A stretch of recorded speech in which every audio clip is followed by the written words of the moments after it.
It's been said that being the mayor of New York is the second hardest job in America. Eric Adams inherited the job at one of the city's lowest points with soaring crime, high unemployment, unchecked homelessness, and the COVID pandemic. Sitting on the steps of City Hall, he told me it's all very challenging, but he doesn't consider it hard. You know what I say? When does the hard part start? We had some painful moments, losing police officers, family members, fires, other painful moments, but this is not hard, Marv. Okay. It's about waking up and just being committed and just do the darn job. At 61, Mayor Adams has boundless energy. He's a spiritual man who meditates and maintains a vegan diet.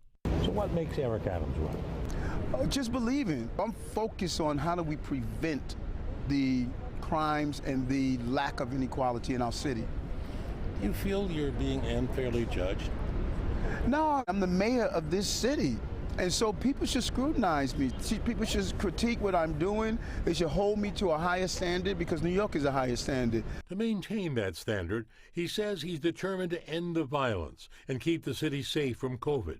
He claims he's thick-skinned and doesn't labor over the criticism and negative polls. Listen, I'm an ex-cop. I've been booed, people threw stuff at me, they called me names. You know, when you've done that for 22 years, man, this is a walk in the park. And he says he's undaunted over the objections of some of his appointments of people with tainted pasts, including naming as deputy mayor former NYPD Department Chief Philip Banks, who was an unindicted co-conspirator in a police corruption case. I put together the right team. We should not hold people accountable for the errors that they made. The worst day of your life should not define your life.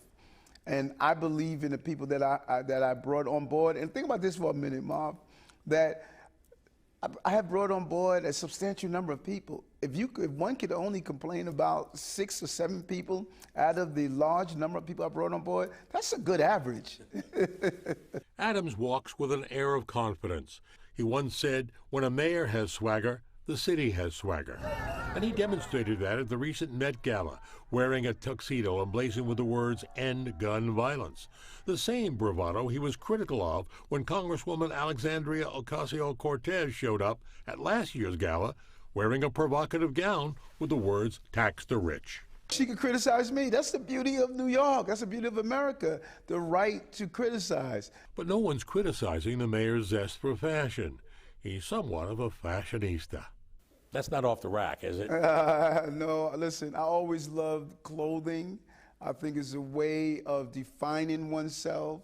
It's a way of saying to people, if you're taking time to dress appropriately, you're going to take the time to ensure you carry out your role. A Democrat turned Republican turned Democrat, Adams' blue-collar background and moderate politics have caught the attention of a party searching for someone who creates excitement and leans on independent voters. Well, it's accurate in stating that I believe I am the face of the new Democratic Party. He was a candidate for Congress some 30 years ago. So, does that new face of the Democratic Party have its sights on higher office in Washington? You could run the country from New York. Why would you want to leave New York City? Right now, Mayor Adams tells me his only sights are on restoring safety, the economy, and the swagger that is New York. But rest assured, party leaders will be watching. If he could succeed here, they just might look to him to do it nationally.